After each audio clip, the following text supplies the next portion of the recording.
Hey everybody, it's Brian again here with another video. This video is inspired by my mom. She has been doing some story times during this quarantine season that we're in.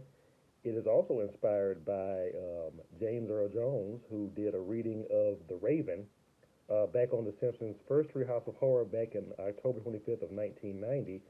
The reason I'm also inspired by James Earl Jones's reading is because he was a stutterer in his youth, and he is a very great orator now. So I'm going to give you all my reading of The Raven by Edgar Allan Poe. Once upon a midnight dreary, while I pondered, weak and weary, over many a quaint and curious volume of forgotten lore. While I nodded, nearly napping, suddenly there came a tapping, as of someone gently rapping at my chamber door. "'Tis some visitor," I muttered, tapping at my chamber door, only this, and nothing more. Ah, distinctly, I remember, it was in the bleak December, and a separate dying ember wrought its ghost upon the floor. Eagerly I wished tomorrow, vainly I had sought to borrow from my books surcease of sorrow, sorrow for the lost Lenore, for the rare and radiant maiden whom the angels name Lenore, nameless here forevermore. And the silken and uncertain rustling of each purple curtain thrilled me, filled me with fantastic terrors never felt before. So that now, to still the beating of my heart, I stood repeating, "'Tis some visitor entreating entrance at my chamber door. Some late visitor entreating entrance at my chamber door. This it is, and nothing more." Presently my soul grew stronger, hesitating then no longer. "Sir," said I, "or madam, truly your forgiveness I implore. But the fact is I was napping, and so gently you came rapping, and so faintly you came tapping at my chamber door, that I scarce was sure I heard you. Here I opened wide the door. Darkness there, and nothing more. Deep into that darkness peering, long I stood there wondering, fearing, doubting, dreaming dreams no mortal ever dared to dream before. But the silence was unbroken, and the stillness gave no token, and the only word there spoken was the whispered word, Lenore. This I whispered, and an echo murmured back the word, Lenore. Merely this, and nothing more. Back into the chamber turning, all my soul within me burning, soon again I heard a tapping, somewhat louder than before. "Surely," said I, "surely that is something at my window lattice. Let me see then what thread it is, and this mystery explore.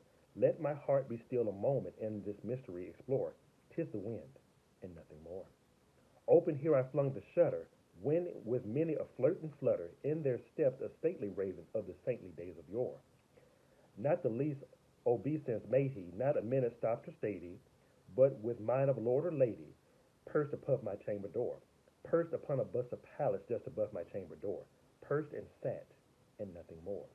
Then this ebony bird beguiling my sad fancy into smiling, by the grave and stern decorum of the countenance it wore. "Though thy crest be shorn and shaven, thou," I said, "art sure no craven, ghastly grim and ancient raven wandering from the nightly shore. Tell me what thy lordly name is on the night's Plutonian shore."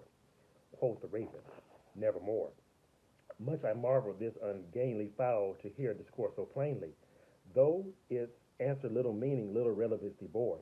For we cannot help agreeing that no living human being ever yet was blessed with seeing bird above his chamber door, bird or beast upon the sculpted bust above his chamber door, with such name as Nevermore. But the raven, sitting lonely on the placid bust, he spoke only that one word, as if his soul in that one word he did outpour.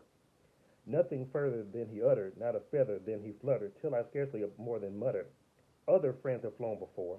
On the morrow he shall leave me, as my hopes have flown before." Then the bird said, "Nevermore." Startled at the stillness broken by reply so aptly spoken, "Doubtless," said I, "what it utters it is only stock in store, caught from some unhappy master, of whom unmerciful disaster followed fast and followed faster till his songs one burden bore, till the dirges of his hope that melancholy burden bore, of never, nevermore." But the raven still beguiling all my fancy into smiling, straight I wheeled a cushioned seat in front of this bird, and bust in door. Then upon the velvet sinking, I betook myself to linking fancy unto fancy, thinking what this ominous bird of yore, what this grim, ungainly, ghastly, gaunt, and ominous bird of yore meant in croaking, "Nevermore." This I engaged in guessing, but no syllable expressing to the fowl whose fiery eyes now burned into my bosom's core. This and more I sat divining, with my head at ease reclining, on the cushion's velvet lining that the lamplight gloated over, but whose velvet violet lining with the lamplight gloating over. She shall press nevermore. Then methought the air grew denser, perfumed from an unseen censer, swung by seraphim whose footfalls tinkled on the tufted floor. Wretch, I cried, thy God hath lent thee, by these angels he hath sent thee, respite, and nepenthe from my memories of Lenore.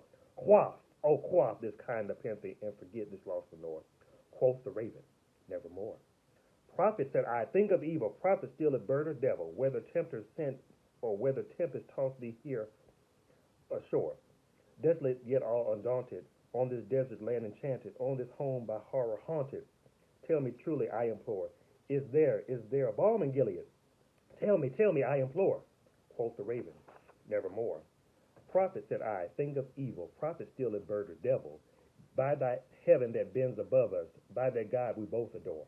Tell this soul with sorrow laden, if within the distant Aden it shall clasp a sainted maiden whom the angels name Lenore.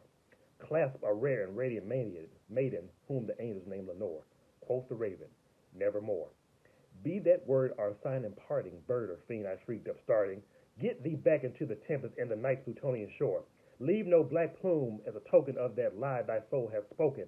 Leave my loneliness unbroken. Quit the bust above my door. Take thy beak from out my heart, and take thy form from off my door.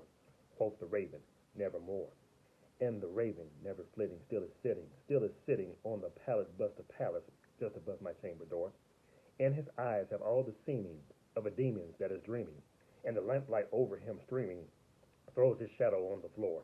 And my soul from out that shadow that lies floating on the floor shall be lifted nevermore.